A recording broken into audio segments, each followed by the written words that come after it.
Hey mga brods, ito na ng SMB, new import and new player. Ito, Taco Fall, 7'6", plus itong 6'7" na si Jamie Malonzo. So ang lalakas na ito mga brods, unahin muna natin. Ito pong si Taco Fall, yes, 7'6", former NBA player ng Boston Celtics and Cleveland Cavaliers. Ngayon, kasalukuyan naglalaro ngayon sa Nimbo Rockets dyan sa SCBA. Bro, yun, laki na ito mga brods, 7'6".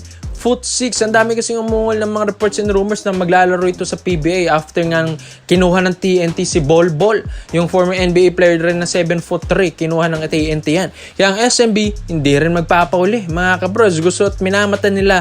Ito pong 7'6" naman na si Taco Fall, dahil nabalitaan nga nila kay Kume Willie Marshall na wala ngang import height limit, kaya magpepestahan ngayon mga iba't ibang kupunan ng PBA, nakukuha sila ng mga 7-footer pataas mga kabrods. Kaya itong SMB ay gusto nilang kumuha at sulitin na ito pong no import height limit dahil minsan nga lang ito. Kaya ito pong si Taco Fall na former NBA player ay magaling din naman na player to. Hindi lang basta matangkad si Taco Fall mga kabrods, kaya rin dumipensa. Ang ganda rin ng footwork niya ito, ang ganda rin ng atake na ito sa ilalim pag ito yung umatake parang hirap din talaga, di ba? Ang dami na itong pinahirapan din dito sa CBA maski sa NBA mga kabrods. May handles din kahit papano. Ito pong si Taco Fall. And meron ding bitaw sa tres. Yan ang maganda dito kay Taco Fall mga kabrods. Ikaw ba naman, payungan ka ng 7'6", may ilang ka ba? Syempre may ilang ka, 7'6" yan mga kabrods. At ang ganda pa ng vertical din neto, ang ganda pa ng athleticism neto. Yung depensa, dyan mararamdaman ng SMB na parang merong katulong na rin si John Malfardo sa wakas. Dahil 7'6" ito. Pero yun nga lang mga kabrods, availability lang dito kay Taco Fall. Kung pwede nilang i-buy out yung kontrata niya dyan sa Ningbo Rockets, dahil maganda rin talaga at magaling na player ito pong si Taco Fall. Hindi rin naman ito mag-NBA kung di rin ito magaling di ba mga kabrods? Isa pa, si Jamie Malonzo naman. Yes, ito pong si Jamie, ang 6'6" or 6'7" naman na ito. Syempre, alam din naman natin na nakaban nga ito sa PBA. Pero sa pinakita nga niya sa Gilas Pilipinas si mga kabrods, parang medyo lumambot ang puso ng SBP at PBA sa kanya dahil natulungan nga niyang Gilas na magkaroon ng gold dito sa SEA Games. Kaya nga mga brods, gusto rin ng SMB na tulungan din si Jamie Malonzo naman na makabalik ng PBA. So maganda dito kay Jamie Malonzo dahil tinutulungan ito ng SMB, dahil itong ang Ginebra parang may tampo pa rin hanggang ngayon sa kanya dahil iniwan nga niya sa Ering Ginebra di ba mga kabrods? Pero ang SMB handa siyang tulungan, lalong-lalo na dyan yung kanyang kayahan na si Chris Ross ay naandyan pa. Dahil sayang din naman yung talent and skills nito ni Jamie Malonzo kung di mo naman mapapakinabangan, di ba mga kabrods? Sayang nga dahil syempre alam din naman natin na galing itong Japan B-League at hindi nga naging maayos yung performance niya doon. Hanggang ngayon wala pa rin itong pinaglalaro ang liga. Andun pa rin yung availability ni Jamie Malonzo mga kabrods. Kaya ang ganda at makuha ito ng SMB dahil alam din nila na makakatulong din talaga sa tres, outside shooting mga kabrods, sa depensa, opensa. 6'7" yan si Jamie Malonzo. Ang daming matutulong yan, tapos napaka-athletic pa.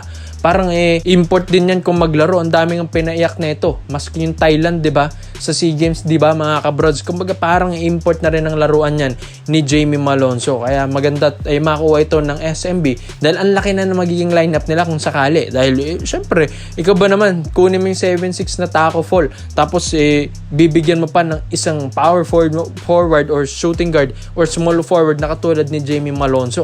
Kaya ikaw mga kabrods, tingin nyo ba worth it ito para sa San Miguel Birmen? Taco Fall plus Jamie Malonzo. Komento mo lang opinion mo dyan mga brods at isa-isa natin yan.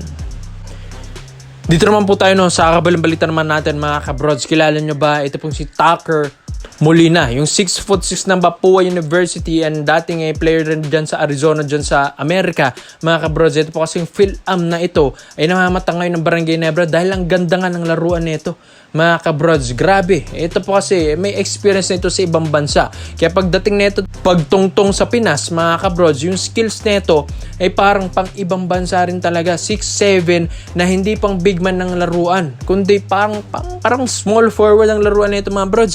May handles, ang ganda ng athleticism, ang ganda ng depensa, may speed mga kabrods, may power pa.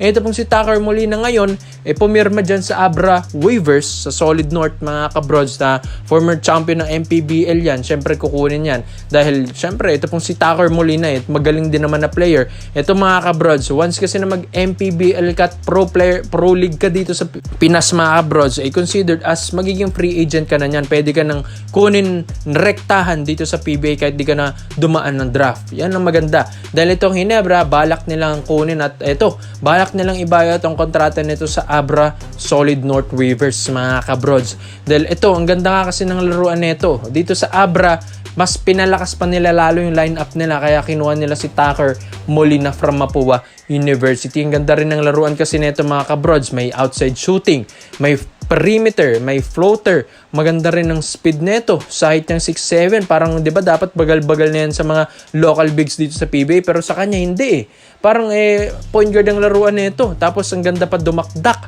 Grabe rin ng athleticism nito sa laro mga kabrods. Yung depensa pa nito maganda dahil kayang mag-chase down ng blocks, kayang dumepensa ng malalaki sa kanya. Kumbaga na kay Tucker Molina lang ang lahat. Athleticism, yung height niya 6'7" pa mga kabrods. Sabi nga nila kung wala ng Jamie Malonzo ang Ginebra, ito na yung parang pinaka-next Jamie Malonzo nilang, yung katulad na Phil Am na ganitong athletic na parang Jamie Malonzo rin ang laruan na katulad ni Tucker Molina. Mga kabros, pilit nga rin binabalik ng Ginebra si Jamie Malonzo pero nagkakaroon kasi ng problema Pero ito, mas madali kung makuha nila si Tucker Molina mga kabros na ngayong nasa MPBL na siya. Kung ang tatanungin kung kakayanin ng Ginebra na ma-buyout nila yung kontrata niya dyan sa Abra Weavers dahil ang Abra lock-in ngayon.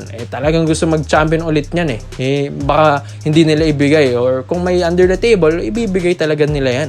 Dahil ito pong si Tucker Molina, dami ng reports and rumors nito na kukunin ito ng iba't ibang kupunan dito sa PB at kukunin din sa ibang bansa. Lalong-lalo na yung Japan B-League na yan. Once na ma-offeran ka at masilaw, aalis talaga yung mga players na yan Kaya ang Ginebra ay nakaabang dito kay Tucker Molina. Gusto nilang mauna dyan sa pila dahil gustong-gusto talaga ni Coach Tim ko ng laruan nito mga kabrods. Swerte ang Abra, nauna sila dahil ito pong scouting reports ng Ginebra na-short sila. Kumbaga nahuli na yung balitang may magaling palang player sa Mapua University. Yun pala nakuha pa ng Abra Weavers. Kaya ang Ginebra ngayon nag-chase tuloy ngayon kay Tucker Molina. Pero ang napaganda nga dahil nag-MPBL na siya, mas maganda't marekta na nila ito sa PBA kaysa antayin pa yung PBA Draft 2026. Kaya ang daming matutulong na ito mga kabrods ni Tucker Molina sa Ginebra. Kumbaga parang import na rin ang laruan nito. Ang Mapua, lumakas yan dahil sa kanya.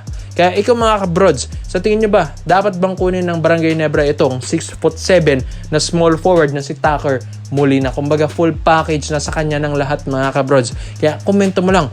Opinion mo dito mga bros Tucker Molina to Barangay Ginebra San Miguel. Kaya salamat po sa panonood mga bros This is Phil Basketball Trade Option lang. I'm out.